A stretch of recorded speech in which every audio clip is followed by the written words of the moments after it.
67면에 있는 마가복음 8장 11절에서 13절의 말씀입니다.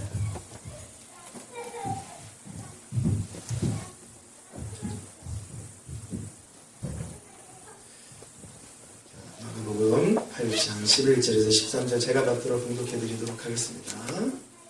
바리새인들이 나와서 예수를 힐난하며 그를 시험하는 하늘로부터 오는 표적을 구하거늘 예수께서 마음속으로 깊이 탄식하시며 이르시되 어찌하여 이 세대가 표적을 구하느냐 내가 진실로 너희에게 이르노니 이 세대에 표적을 주지 아니하리라 하시고 그들을 떠나 다시 배에 올라 건너편으로 가시니라. 아멘. 아멘. 이 말씀을 보신 후에 아멘. 아멘. 하시면 더 은혜가 됩니다. 아멘. 아멘. 네, 아멘. 오늘 말씀의 제목은 요나의 표적이 보여주는 은혜라는 제목으로 함께 말씀을 나누도록 하겠습니다. 다 같이 한번 해보실까요? 시작. 요나의 표적이 보여주는 은혜. 요나가 뭐 어쨌다고? 요나. 그렇게도 표현하는데 요나의 이 사건, 이 표적이 보여주는 은혜를 가지고 우리 함께 말씀을 나누겠습니다.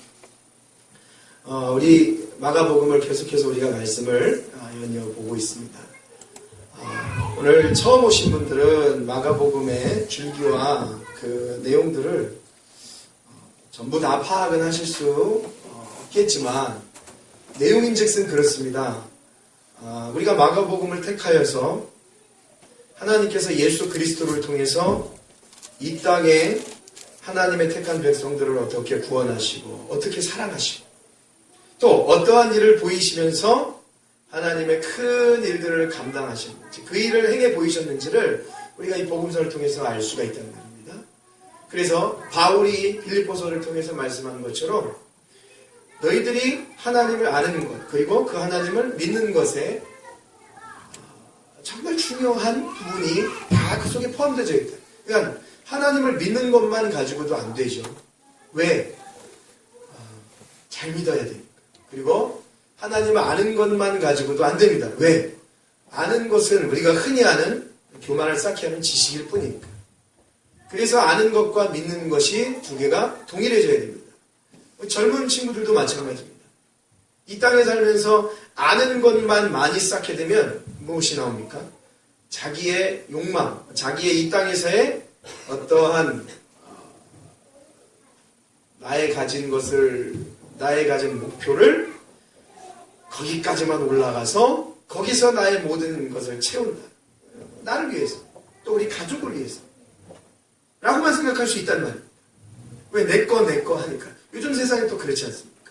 내 것을 채우기 위해서 사는 세상. 그러나 그 아는 것만이 아닌 믿는 것 속에 내가 내 것만을 위해서 사는 것은 아니구나 라는 것을 알게 되어집니다. 신앙을 우리가 바르게 간다 하면 분명하게 우리의 삶의 목적이 나를 위함이 아닌 서로를 위한, 남을 위한 삶이 될 것입니다. 그런 면에서 우리는 계속해서 마가복음을 통해 보면서 예수 그리스도를 알아가고 있습니다. 알아가야만이 무엇이 생기느냐? 믿음이 생깁니다. 연약하고 부족한 우리의 삶 가운데에, 우리의 모습 가운데에 우리는 연약하고 부족하고 진짜 말 그대로 복음에서 말씀하고 있는, 성경에서 말씀하고 있는 예수만이 우리의 참 진리고 생명이구나라는 것을 우리가 깨닫게 되어지는 순간 우리는 그 하나님을 알아가게 되는 것입니다. 그리고 그 하나님을 믿어지게 되는 것입니다. 그렇죠. 그래서 말씀을 많이 우리가 볼 필요가 당연히 볼 필요성이 100배나 1000배나 더 있는 것입니다. 그런 의미에서 우리 오늘 우리가 말씀을 보기 전에 여러분 생각해 보십시오. 그 전에 우리가 사건을 많이 겪었습니다. 우리가 그 전에 예수님께서 백성들에게 또 이방인들에게 이걸 베풀었던 그러한 많은 이적들을 보면 지난주에는 몇 명을 먹이셨죠? 예수님께서 4,000명을 먹이셨습니다.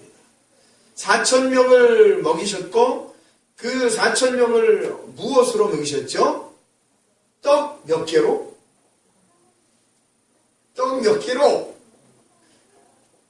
틀려도 괜찮습니다. 뭐 100개요 그래도 되고 1000개요 그래도 되고 7개요 그래도 됩니다.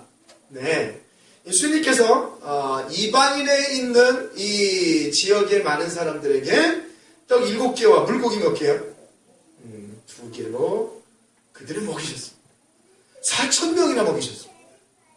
참 재미나죠. 그리고 거둔 것이 7바구니나 넘게 거두었다는 것을 우리들에게 보여주면서 하나님의 사랑이, 예수 그리스도의 구원이 유대인뿐만이 아닌 이방인들에게까지 증거되고 있다는 것을 보여주면서 내가 너희의 모습과 뜻에, 너희의 상황에 상관없이 금요일날도 우리가 성경 공부하면서 말씀을 배웠잖아요.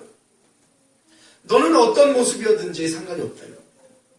여러분, 신이라면 또 한 번 말씀드리지만 신이라면 내 기도 내 뜻대로 내 마음대로 들어주는 신은 여러분 신이라고 할 수가 없죠.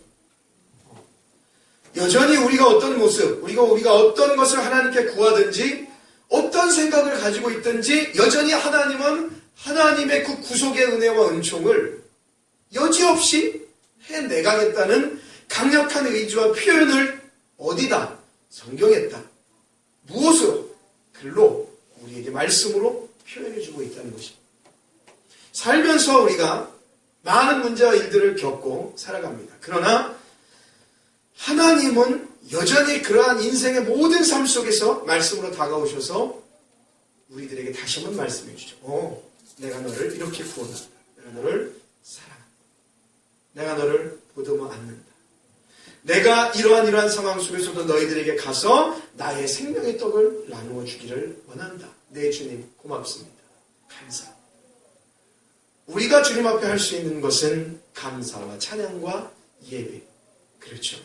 무지한 우리들에게, 부족한 우리들에게 주님 오셔서 구속의 은혜를 베푸신 것을 우리가 말씀을 통해서 계속 깨닫다 보면 결론적으로 우리는 주님 그렇습니다. 나에게 무엇을 해주시옵소서가 아닌 그냥 여지없이 감사라는 그 은혜밖에 나의 연약함. 노래 중에 이런 노래가 있죠. 제가 이 시간에 가요를 불러서 죄송하지만 그대 앞에만 서면 나는 왜 우리 학생들도 이 노래 알아요? 아는 척하고 있어. 누구 노래죠 이게? 예? 노사연이라니요. 아이, 그대 앞에만 서면 왜 나는 작아짐. 김수희 씨 노래죠. 예. 맞죠? 김수희. 맞죠? 예. 노래가 있습니다. 딸이 엄마를 째려봐야 틀렸다고. 그럼 우리는 늘 하나님 앞에서 작아지는 모습이 우리의 모습이어야 하는 겁니다. 연약한 모습이 우리의 모습이어야 하는 겁니다. 부족한 모습이 우리의 모습이어야 하고 채워줄 수 없는 것이 우리의 모습이어야 합니다. 주님 앞에만 서면 저는 작아집니다. 저는 연약해집니다. 아무 말도 없습니다. 성경을 통해서 봐도 하나님의 거룩하심은 드러날진데 인간의 약하고 부족함은 너무나도 많고 그 모습이 저의 모습입니다라는 것이 바로 우리의 모습, 우리의 입장이어야 합니다. 그렇다고 평생 모든 삶을 주님 저는 부족해요 하고 사는 것은 아닙니다. 왜요? 부족함을 아는 그 고백 속에 하나님은 부으시고 하나님은 사랑하시고 하나님은 다가오셔서 연약한 너의 반을 내가 채워주겠다고 말씀하시기 때문에 그렇습니다. 오늘도 말씀이 그렇습니다. 여러분 그 11절 말씀 위에 소제목 하나 있죠. 빨간 글씨로. 뭐라고 써있죠? 네, 이 세대가 표적을 구하나라고 이야기하고 말씀하고 있습니다.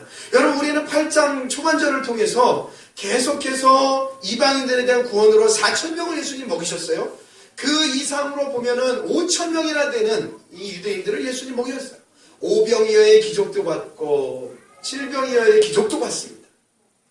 놀라운 기적을 우리가 말씀을 통해서 확인을 해보았습니다. 여러분 이것은 여러분과 제가 아는 것으로 끝나서는 절대 안 되는 것이죠. 아하, 그런 일을 감당하신 주님을 이제 아는 것 이상으로 믿어야 하는 과정이 있어야 합니다. 아기가 태어나서 처음부터 엄마 아빠를 안 믿어요. 그죠? 아기가 태어나서 처음부터 엄마 아빠, 우리 엄마 아빠야 그러지 않습니다. 엄마 아빠가 쏟는 사랑이 있습니다. 아이에게 젖을 물리고 먹을 걸 주고 요즘 세상엔 이유식까지 더해가면서 아기가 점점 알아가는 것이 무엇입니까? 아, 이 사람이 내 엄마구나라는 것을 압니다. 점점. 그 아는 것이 엄마로 하여금 무엇을 주게 합니까? 아기로 하여금 엄마에게 믿음을 주게 합니다. 계속 말씀이 지나가면서 그 말씀은 우리들에게 믿음을 주게 합니다. 맞습니다. 어쩌면 조금 죄송한 표현이라고 할 수 있지만 다른 종교도 마찬가지입니다. 계속 그곳에서 그 이야기를 듣다 보면 그 종교에 대한 믿음이 생기게 됩니다. 물론 헛된 믿음이죠. 사람이 늘 그렇습니다. 그러니 우리가 들어야 할 말씀이 얼마나 성경이고 진실한 말씀이고 창조주 하나님의 말씀을 들어야 함에 당연한 것임을 우리가 깨달을 수 있습니다. 자, 예수님이 그러한 기적과 일들을 베푸셨습니다. 그런데 그러한 기적과 이적들을 보면서 예수님께 시비를 걸었던 사람들이 있습니다. 그게 누굽니까? 바로 바리새인들입니다. 바리새인들이라 하면 오늘날로 얘기해도 그 예수 그리스도를 믿지 않는 사람들이었기 때문에 동일하게 세상에 있는 사람들, 학문을 가진 사람들이라고 해도 무방할 것 같습니다. 그러나 성경은 바리새인들이라고 표현을 합니다. 사두개인들이나 제사장들이나 이러한 사람들, 예수를 믿지 않는 사람들, 그분을 하나님의 아들로 인정하지 않은 사람들이 예수님께 와서 시비를 겁니다. 뭐라고요? 자, 11절 말씀 보십시오. 자, 8절 바리새인들이 나와서 예수를 힐난하며, 힐난이라는 것은 예수님께 시비를 걸고 논쟁을 하고자 하는 것입니다.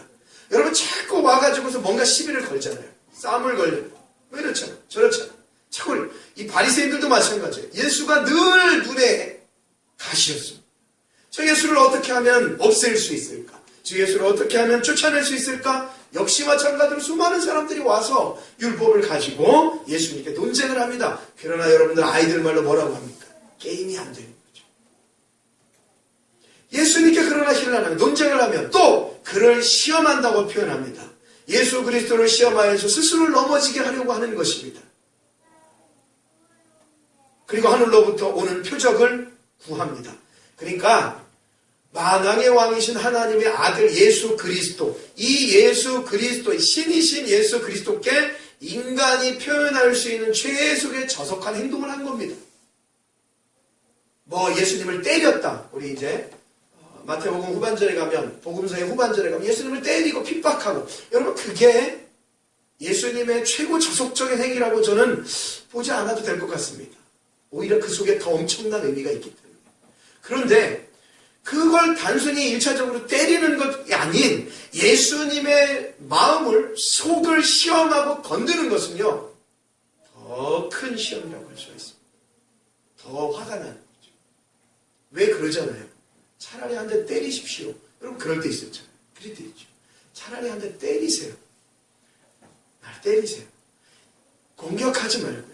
차라리 날 때려버리세요. 여러분 그러한 부분 속에서 예수님이 당하는 육체와 정신적인 모멸감은 이 바리새인. 여러분 바리새인들이 뭐 갖고 예수님께 시비 겁니까?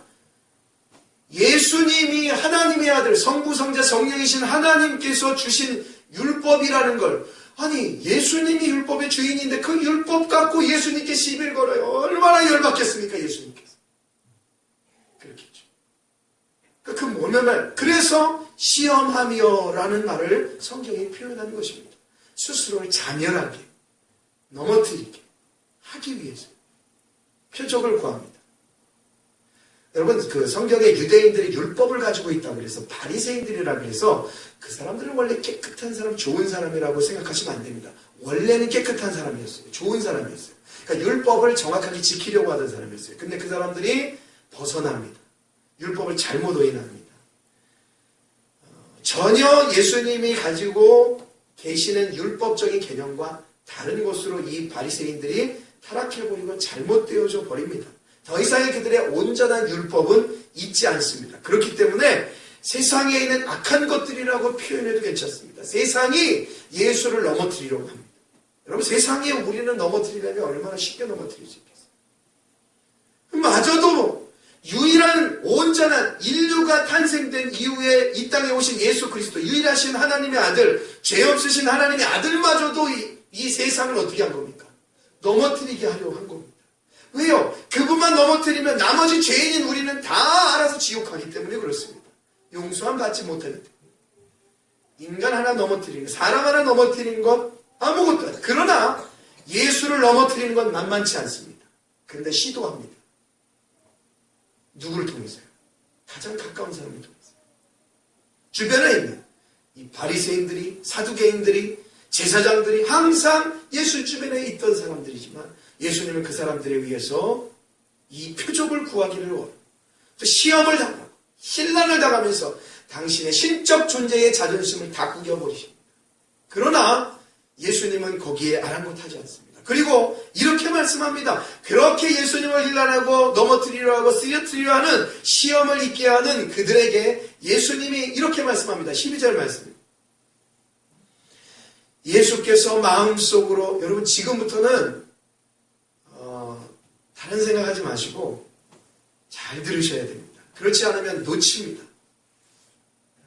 앞뒤 전후를 다른 생각, 집에 두고 오신 된장찌개 생각하지 마시고 12절 말씀부터는 한번 집중해서 들어보시고 가셔도 괜찮습니다. 12절이요. 한번 보세요. 예수께서 마음속으로 깊이 탄식하시며 이르시되 어찌하여 이 세대가 표적을 구하느냐. 내가 진실로 너희에게 이르노니 이 세대에 표적을 주지 아니한다라고 말씀을 하고 있습니다. 그렇죠. 인정하셨죠. 이해하셨죠. 그렇게 예수님께 시비 거는 사람들에게, 아니 유대인이라고 하는 이스라엘 민족의 후예 예수 그리스도를 영접해야 할 이스라엘 이 백성들 바리새인들이 오히려 예수를 힐난할 때에 그에게 시험을 걸 때에 예수님이 하시는 말씀은 이 악한 세대 속에서, 이 시대 속에서 표적 필요 없다, 안 보여주겠다라고 얘기하는 것입니다. 근데 여러분 질문 하나 드릴게요. 예수님이 표적 안 보이셨습니까? 예수님 표적 안 보이셨습니까? 우리 지난주에 예수님께서 표적 하셨습니까? 안 하셨습니까? 하셨죠. 지난주에 무슨 표적이었습니까? 지난주 무슨 기적을 행하셨습니까? 네, 질병이어의 기적을 행하셨습니다. 다 맞히셨어요. 질병이어의 기적도 여러분 표적입니다. 왜요? 원래는 질병이어의 기적, 우리가 표현하기 쉽게 기적이라고 이야기하지만 질병이어의 표적이 더 정확한 말입니다. 왜요? 표적이라는 말은 여러분들 운전하실 때에 뭘 보고 도로를 판단하는 거예요? 어디 갈지를 판단하십니까? 이정표를 보고 표시판을 보고 판단하죠. 원어의 표시, 이 표시라는 말은요, 여길 보고 거길 가십시오라는 표현입니다. 제가 부산을 내려가려면 어떻게 해야 돼요? 대전을 거쳐, 대구를 거쳐, 부산을 간단 말입니다. 초행길이면 반드시 내가 필요한 것이 뭐냐면 표적입니다. 표시판입니다. 이정표를 보고 가요. 이거 안 보고 가면 언젠가 모르게 저 전라도에 가 있을지도 몰라요. 그거 보고 가는 겁니다. 그래서 예수님은 지금까지 팔짱을 거쳐오면서 표적을 보이셨습니다. 그 표적의 의미가 뭐라고요? 이거 보고 거기로 가라. 그럼 무슨 얘기예요? 예수님이 표적을 칠병이어를 통해서 보여주셨다면 칠병이어 보고 누구한테 가라고? 칠병이어의 표적 보고 누구한테 가라고? 아시지만 대답 안 하는 거죠. 칠병이어의 표적 보고 예수께 가라고. 유대인들아, 유대인들에게 행하였던 기적은 뭐죠? 오병이어의 기적. 유대인들아, 오병이어의 기적, 표적 보고 누구한테 가라고? 예수한테 가라고. 여러분, 성경을 우리에게 주시면 성경을 보고 니네들은 아무 존재가 아니잖아. 그러니까 이 기적 보고 누구한테 가라고? 예수께 가라고. 성경을 보면 우리 인생들이 겪는 모든 게 나옵니다. 병들은 사람도 나와요. 힘드신 분도 나와요. 인생에서 실패하신 분도 나와요. 가정에 어려움을 겪는 분도 나와요. 사람들에게 버림받은 사람도 나와요. 숱한 시간 속에 핍박과 고난과 쩌든 아픔을 겪는 사람도 나와요. 그러면 그 사람들에게 성경은 가만히 있으라고 얘기합니까? 아니죠. 뭘 보여주며? 표적을 보여주며 누구에게로 가라고 얘기합니까? 예수께로 가라고 얘기합니다. 아하, 사람이 아니고 누구에게로? 예수께로. 너네들 이 기적 보여줬잖아. 그러니까 저 베드로에게 가라 라고 말씀한 적이 성경엔 없다는 것입니다. 중생의 소서의 아담으로부터 지금 오늘 이 시간 마지막 이 몇 분 몇 초에 낳는 어린 아기까지의 모든 인구가 다 마찬가지입니다. 반드시 우리에게 필요한 이정표, 이 표시를 보고 가는 것은 바로 그 목적지는 예수여야 됩니다. 그런데 이상하죠? 예수님이 너희에게 표적을 보여주지 않겠다고 이야기합니다. 그러면서 그들을 떠나 다시 배에 올라 건너편으로 가십니다. 여러분, 복음서가 몇 개가 나오죠? 복음서가 몇 개가 나오죠? 네, 복음서는 마태, 마가, 누가, 요한복음이 나옵니다. 마태, 마가, 누가, 요한복음을 여러분들 같은 복음서지만 왜 나오느냐라고 얘기하실 분이 계실지 모르지만 모든 복음서가 다 사뭇 보완하고 있다고 얘기했습니다. 왜 이 복음서는 이런데 이 복음서는 이러냐고 따지는 것이 아닙니다. 이 복음서가 이건데 이 복음서가 그 복음서에 없는 것을 사뭇 보완합니다. 왜죠? 누가 기록했습니까? 사람이 기록했습니까? 누굴 통해서? 성령을 통해서. 우리에게 네 가지 복음서를 주신 기억을 꼭 여러분들이 하셔야 됩니다. 그러면 이 기적을 지금 예수님 말씀하신 내용을 마태복음으로 한번 이렇게 넘어가 보고 싶습니다. 마태복음 16장 1절에서 4절 말씀을 한번 펴보십시오. 자, 피겠습니다. 자, 마태복음 16장 1절. 제가 가진 성경으로 페이지 26페이지. 신약 처음 마태복음입니다. 여러분이 성경을 보시면서도 제가 암암리에 알려드리는 겁니다. 이 부분은 이렇게 나오는데 다른 복음서에는 어떻게 나올까? 어떻게 보완이 될까? 여러분에게 성경을 보는 아주 귀한 눈입니다.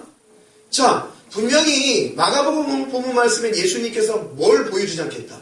표적 없다. 라고 얘기했습니다. 그런데 16장 1절 보세요. 바리새인들과 같은 사건입니다. 염두에 두시고. 바리새인과 사두개인들이 와서 예수를 시험하여 하늘로부터 오는 표적 보이기를 청하니. 그쵸? 근데 여기는 조금 어때요? 말이 완만하죠. 바리새인들이 쉽게 얘기했던 말이 지금 마가복음에서는 시험하고 힐난하고 표적 구하는데 지금 이 16장 1절 마태복음에서는 예수를 시험하여 그냥 단순 시험하여 하늘로부터 오는 표적 보이기를 원한 겁니다. 그러니까 상호가 보완이 되죠. 그죠? 마가복음에서는 더 힐난하고 시험하고 예수님께 이렇게 나아가는 부분 서로 보완해서 기억하십니다. 그리고 표적을 구하는 겁니다. 예수님께 신적 존재에 대한 도전을 하는 겁니다. 그때의 2절 보십시오. 예수께서 대답하여 이르시되 너희에게 표적 보여줄 것이 없다가 아니고 여기서는 너희가 저녁에 하늘이 붉으면 날이 좋겠다 하고 아침에 하늘이 붉으며 불거울이면 오늘은 날이 굳겠다 하나니. 이거 한국말로 표현하면 뭡니까 여러분? 한국말로 표현하면 오늘 허리가 아프면 비가 오겠구나. 정확하죠. 아이들이 푸대질하면 오늘 애들을 다 키우셔서 모르시나 본데 아이들이 푸대질을 하면 비가 옵니다. 어른들의 허리가 아프면 병원 가셔야 되는 게 아니고 비가 옵니다. 이 허리는 주물러 드려야 되고. 무슨 얘기냐면 야 너희들 저녁 하늘에 날이 붉으면 날이 좋을 거다. 감 잡는 겁니다. 아침에 하늘이 붉고 흐리면 오늘날 굳겠다. 날이 굳겠다. 감 잡는 겁니다. 아주 똑똑합니다. 그런데 예수님이 이렇게 얘기하시는 거예요. 그렇게 날씨는 3절 중반절입니다. 그렇게 날씨는 분별할 줄 알면서 시대의 표적은 분별할 수 없느냐라고 이야기하면서 예수님이 하나의 표적을 말씀해 주십니다. 마가복음에 없던 표적이에요. 뭐라고요? 4절. 악하고 음란한 세대가 하나님을 떠나고 우상을 섬기는 세대가. 자 보세요. 표적을 구하나 무슨 표적? 하나의 표적 나오네요. 무슨 표적이요? 요나의 표적밖에 내가 보여줄 표적이 없다라고 우리에게 가르치고 말씀하고 있습니다. 자 마가복음으로 돌아가십시오. 제가 껴놓은 마가복음. 여러분 마가복음 8장만 읽었다 하면 우리가 놓칠 부분이 있었던 거죠. 뭐예요? 요나의 표적이라는 겁니다. 요나의 표적. 이 마가복음엔 그냥 예수님이 넘어가시지만 다른 복음서를 통해서 더 정확하게 우리에게 상호보완하여 표현해 주시는 것이 바로 세대의 표적을 보여주지 않지만 내가 유일하게 보여줄 수 있는 표적이 무엇이냐? 바로 요나의 기적, 이 표적 내가 보여주겠다라고 우리에게 말씀하고 가르치고 있는 것입니다. 자, 그러면 요나의 표적이 무엇인지를 이제 확인해 보면 되겠죠. 오늘 거기까지입니다. 자, 그러면 말씀을 한번 넘어가 보도록 하겠습니다. 기억은 이렇게 하십시오. 예수님께서 기적과 표적을 원하잖아요. 예수님은 기적과 표적을 행하실 수 있는 분이었잖아요. 당신이 하나님의 아들이심을 기적과 표적으로 보여주시오. 예수님은 너희들이 그렇게 얘기하는 너희들에게 내가 보여줄 것 아무것도 없다. 단지 요나의 표적. 자, 질문입니다. 여러분, 요나의 표적이 무엇인지 여러분들 다 인지하고 계십니까? 요나의 표적. 도대체 요나의 저는 언어를 되게 못합니다. 성경을 보면 구약은 히브리어라는 언어로 써 있고 신약은 헬라어라는 언어로 써 있습니다. 배우신 분들은 좀 알죠. 자, 그런데 그 언어를 이제 공부를 많이 해야 더 깊숙이 성경을 알 수가 있거든요. 근데 저는 언어를 그렇게 잘하지 못합니다. 그 수준이 얼만큼인지는 모르지만 저는 이 성경에 나오는 언어를 나름 공부한다 하지만 그렇게 잘하지 못해요. 그래서 저보다 잘하시는 분에게 어떻게 그렇게 공부를 하고 싶고 잘하고 싶고, 저는 그 히브리어 꼬부랑 말만 봤대. 이건 영어의 꼬부랑 수준이 아니거든요. 봤다 하면 저는 덮고 싶어요. 하고 싶지 않아요. 그냥 사명이니까 할까요? 라고 얘기할 수 있습니다. 근데 그 언어를 공부하는 교수님들이나 그 히브리어를 공부를 막 기똥차게 하시는 분들의 말을 들어보면 이렇게 말합니다. 파면 팔수록 재미가 있거든요. 외계인이고 전혀 다른 세계 이야기. 저는 파면 팔수록 도망가고 싶지만 당신은 공부를 하며 파면 팔수록 재밌다라는 표현을 쓰는 거예요. 여러분 도저히 이해할 수 없는 말입니다. 여러분이 좋아하시는 거 뭐예요? 우리 학생들이 좋아하는 거 공부잖아요. 파면 팔수록 묵상하면 묵상할수록 학교를 떠나야겠다. 그런 생각 안 들잖아요. 더 깊이 공부해. 더 훌륭하죠. 다른 분들도 마찬가지예요. 여러분이 좋아하는 거 있잖아요. 싫어하는 거 말고. 좋아할 때는 여러분의 모든 에너지가 다 거기에 가해지게 돼 있습니다. 마찬가지. 여러분이 성경을 알아갈수록 깊이를 알아갈수록 요나의 표적이라는 걸 궁금해하며 알아갈수록 예수님을 만나기 너무나도 귀하고 복된 시기와 또한 그 기회가 생겨진다는 사실을 기억하십니다. 왜 그럴까? 왜 요나의 표적일까? 라는 것입니다. 그러면 고맙게도 감사하게도 요나의 표적을 보여주는 그 요나라는 성경이 그대로 요나서라는 성경이 있습니다. 여러분 엘리야라는 사람 아시죠? 엘리야. 갈멜산상의 엘리야라 아시죠? 엘리야라는 성경책은 없습니다. 엘리야서 없다는 말이에요. 그냥 열왕기상 18장의 역사 속에 나오는 엘리야로 표현되지 엘리야서라는 성경은 없습니다. 근데 고맙게도 요나서라는 성경은 있어서 우리에게 참 좋은 길라잡이가 되어줍니다. 구약성경 1287페이지 요나서로 한번 가보시죠. 요나서. 자, 요나서를 다 말씀을 자세하게 할 수는 없겠죠. 4장까지 있는데요. 그런데 이거에 집중하시라는 말입니다. 예수님께서 왜 요나의 표적밖에 보여줄 게 없다라고 얘기했는가를 여러분들이 주제 삼아, 그렇죠. 그래서 오늘 주제도 요나의 표적에 보여주는 은혜입니다. 한번 보시죠. 1287페이지. 1287페이지. 요나서 보도록 하겠습니다. 자, 이 요나서 일단 한번 읽어보죠. 어떻게 시작이 되는지. 구약 중간 페이지 넘기면 1287페이지 오바댜 나오고 그 다음에 요나서, 미가, 남, 하박국 이렇게 나갑니다. 자, 요나 다 피셨죠? 다 피셔야 됩니다. 자, 1장 한번 보십시오. 어떤 내용인지. 여호와의 말씀이 아미떼의 아들 요나에게 임하여 이르시되 너는 일어나 저 큰 성읍 니느웨로 가서 그것을 향하여 외치라. 그 악독이 내 앞에 상달되었음이니라 하시니라. 그러나 요나가 여호와의 얼굴을 피하려고 일어나 다시스로 도망하여 하여 욥바로 내려갔더니 마침 다시스로 가는 배를 만난지라. 여호와의 얼굴을 피하여 그들과 함께 다시스로 가려고 백삭을 주고 배에 올랐더라. 여호와께서 큰 바람을 바다 위에 내리심에 바다 가운데 큰 폭풍이 일어나 배가 거의 깨지게 된지라. 사람들이 두려워하여 각각 자기의 신을 부르고 또 배를 가볍게 하려고 그 가운데의 물건들을 바다에 던지니라. 그러나 요나는 어디서요? 배 밑에서 내려가서 거기 누워 자빠져 잔다라는 표현입니다. 자, 저를 보시고 요나라는 성경을 예수님께서 왜 표적을 보여줬는가라는 것이 바로 이 요나서를 확인해 보면 알 수가 있습니다. 한 번 더 촉을 세우시고 이제 말씀을 들어보십시오. 요나의 배경은 이렇습니다. 요나의 역사적인 배경은 여러분 북이스라엘. 저는 세상 이야기와 예화가 좀 많이 없습니다. 온전히 성도님들과 성경을 나누기 때문에 좀 지루할 수 있어요. 그러나 제 목회의 신조입니다. 아무리 어떤 상황이라도 성도님들과 말씀을 나누고 집에 보내드리자가 이 목사의 신조이기 때문에 조금 참으시고 함께 우리 학생들도 공부 얼마나 그 어려운 걸 다 하잖아요.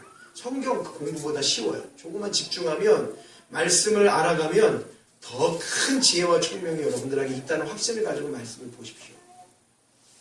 그러니까 한 분도 빠짐없이 말씀을 알아가서 그 말씀이 좀 마음속에 남으셨으면 좋겠습니다. 요나서의 배경이 그랬단 말이에요. 여러분 우리나라의 미래를 바라보려면 우리나라의 과거를 알아야 돼요. 그래야만이 미래를 밝힐 수가 있습니다. 역사의 중요성입니다. 언제부턴가 우리나라가 학생들이 역사라는 역사 과목을 없애버린 이후에 이 나라 학생들은 더 망가진 것 듯 한 것 같아요. 여러분 성경도 역사적으로 이루어져 있습니다. 그리고 그 속에서 일하시는 하나님을 발견하게 됩니다. 요나서가 북이스라엘과 남유다의 이 북이스라엘이라는 나라의 선지자로 일을 하게 됩니다. 근데 그 북이스라엘의 나라가 결코 그렇게 하나님을 바르게 섬기던 시대의 나라, 그 시대의 이때의 왕이 여로보암 2세라는 왕입니다.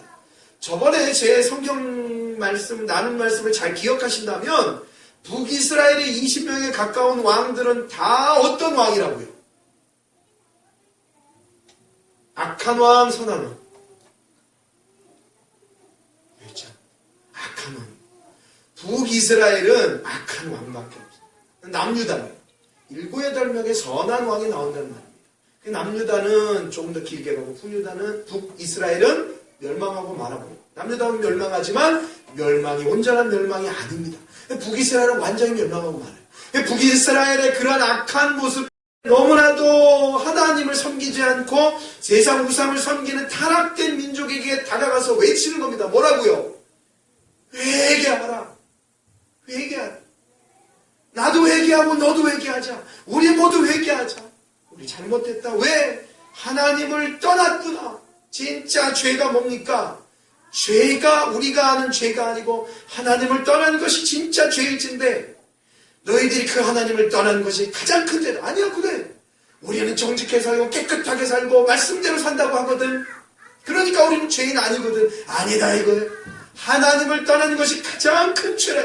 세상의 어떠한 일들 속에서도 다 망하고 다 뺏겨도 하나님을 떠나는 것은 우리가 말아야 돼. 하나님을 떠나는 거.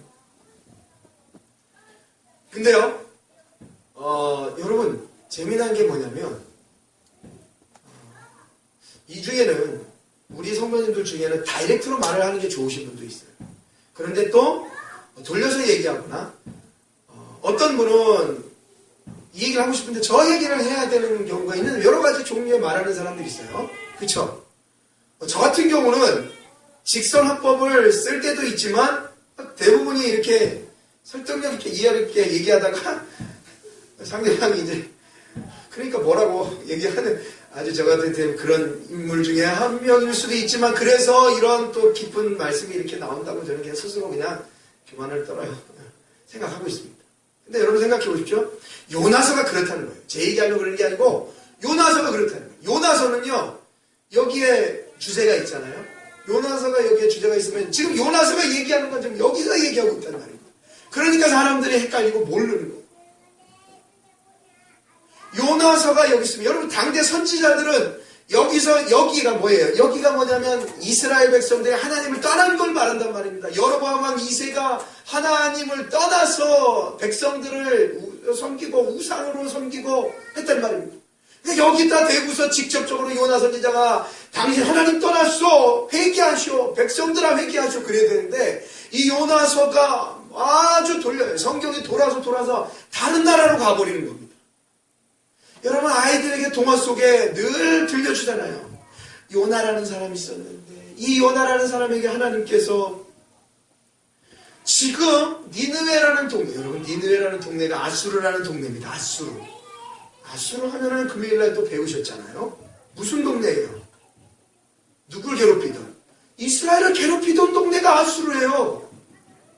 오늘 그러니까 과거로 말하면 여러분 일본이 우리나라를 괴롭히던 시대 있잖아요. 일본이 우리나라 괴롭힌 시대. 역사적으로 맞잖아요. 일본이 우리나라 얼마나 괴롭혔어요. 그렇게 꾸역꾸역 괴롭히던 마치 아수르가 북이스라엘을 괴롭혔단 말이에요. 꾸역꾸역 괴롭혔단 말이에요. 지금도 그래서 우리가 일본을 많이 싫어하죠. 요즘에는 소식을 들어보니까 일본이 우리나라를 더 싫어하는데. 그건 왜 그런지 모르겠어요. 웃기죠? 하여튼 괴롭힌단 말이에요. 계속 괴롭힌 나라라는 거예요. 근데 그게 니느웨라는 거예요. 근데 하나님이 뭐라고 얘기해요? 니느웨 가서 자 요나서 1장 2절 말씀 확인해 보십시오. 요나서 1장 2절 무슨 수를 써도 전 12시에 딱 끝냅니다. 한 6분 남았어요. 자 2절 보십시오. 2절 너는 일어나 요나에게 얘기하는 겁니다. 요나에게 너는 일어나 이스라엘로 가서 여로보암에게도 가고 이스라엘 백성들에 가서 회개시켜라. 그 소리가 아니고 웃기죠. 그래야 되는데 이상하다.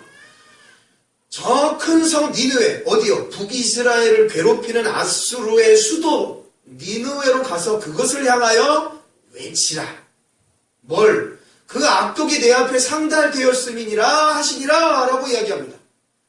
그러니까 여러분 말씀을 역사적으로 잘 흐름을 확인해서 우리가 보면은요 이 요나 말 그대로 동화처럼 아이들한테 해주는 것만 얘기하면 이 니느웨를 하나님이 요나에게 보내십니다. 누굴 놔두고 이제 여러분 머릿속에 남아야 되겠죠. 어느 나라를 놔두고 이스라엘을 놔두고 저 동방에 있는 강력한 위대한 큰 나라 북이스라엘 괴롭히는 나라 니느웨라는 수도 아수르의 니느웨라는 수도에 가서 그 왕에게 백성들에게 너희들 그 죄가 상달되었으니까 곧 망하니까 회개시켜라 라고 얘기해요. 여러분 요나가 기분이 좋겠습니까 안 좋겠습니까? 안 좋죠. 내 백성도 아니고 그걸 우리나라 괴롭히는 남의 나라 가서 하랍니다. 이런 의미가 담겨 있습니다. 그냥 우리가 동화처럼 생각하시면 안 됩니다. 그래서 니느웨로 가기 시작합니다. 아니죠. 니느웨 가기 싫어합니다. 왜? 저 자식들 저거 나쁜 새끼들 저거 망해야 된다 이거예요. 우리나라 계속 괴롭히는 망해야 된다 이거 망해야 된다. 왜 우리나라에 저속한 언어로 막 저기 가라앉제 이런 표현을 하잖아요. 가라앉으면 안 되죠. 저기도 하나님 사랑하는 백성. 근데 그냥 우리가 막 그런 식으로 표현하죠. 그러니까 얘도 마찬가지인 거예요. 요나도. 요나나 다 요나들이 다 그런 거예요. 내가 저기 망해야 된다. 왜 망해야 된다. 망해야 된다. 그래서 이야기하자면 니느웨로 안 가버립니다. 누가요? 요나가. 마침 요바에 가니까는 배 한 척이 있는데 그게 니느웨로 가는 배가 아니라 어디로 가는 배? 어디로 가는 배? 다시스로 가는 배였어요.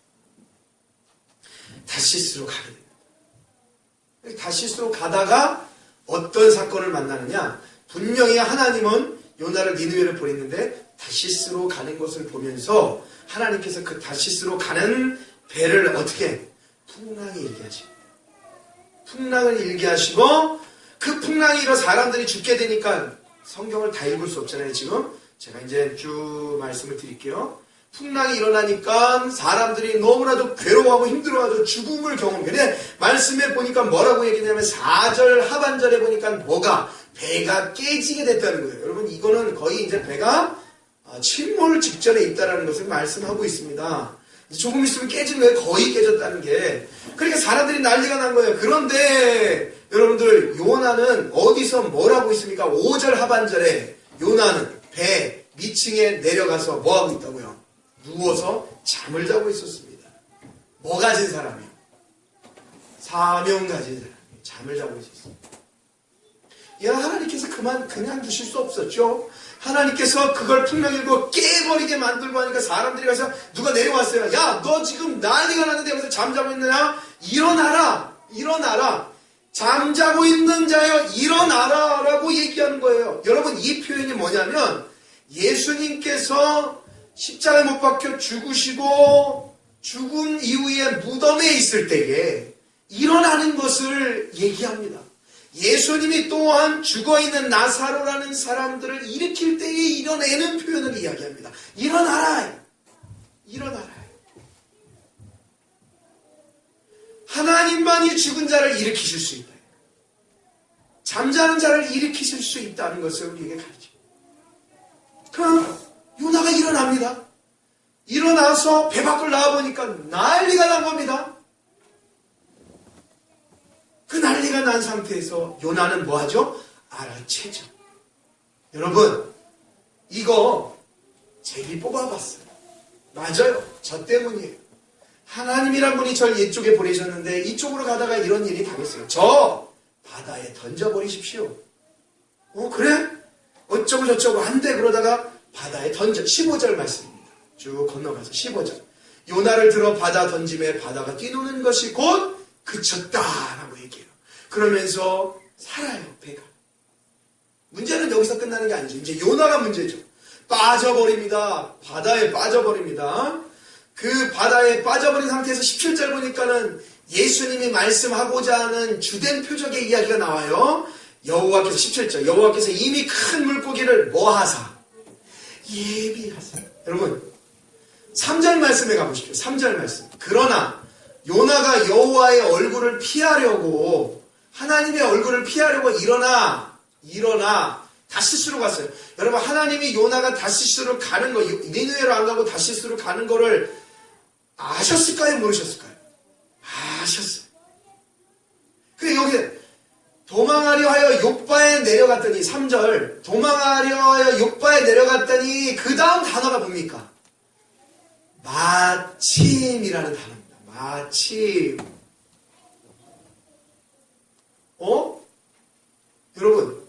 여러분이 음식을 하는데 우리 엄마들이 음식을 하는데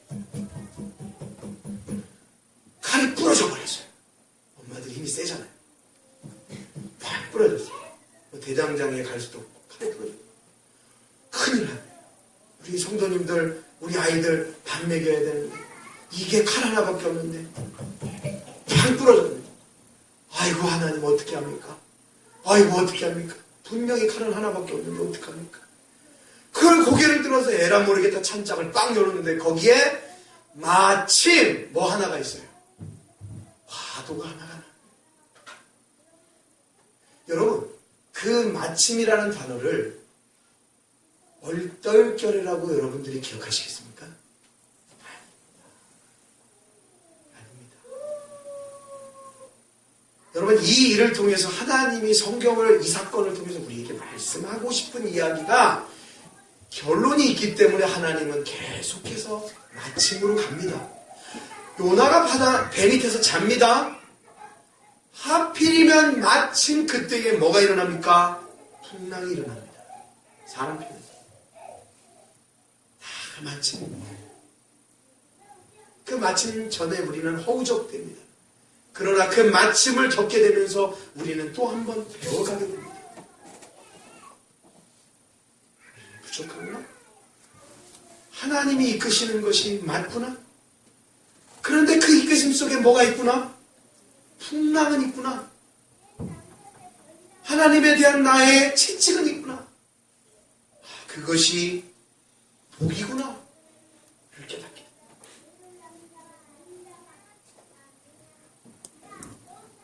여호와께서 17절이었죠. 가시면 여호와께서 여러분 이미 큰이라는 것이 바로 우리들에게 은혜입니다. 그 이미 큰 물고기를 준비해서 요나를 삼키게 하십니다. 그리고 그 요나가 밤낮 3일을 물고기 뱃속에 있게 되면서 그 물고기 뱃속에 있다가 하는 기도 내용이 무엇입니까? 바로 2장 1절에서 10절까지 9절까지의 말씀입니다. 빨리 읽어볼게요. 그리고 마칠게요. 설명을 다 드리진 않지만 생각은 이렇게 하십시오.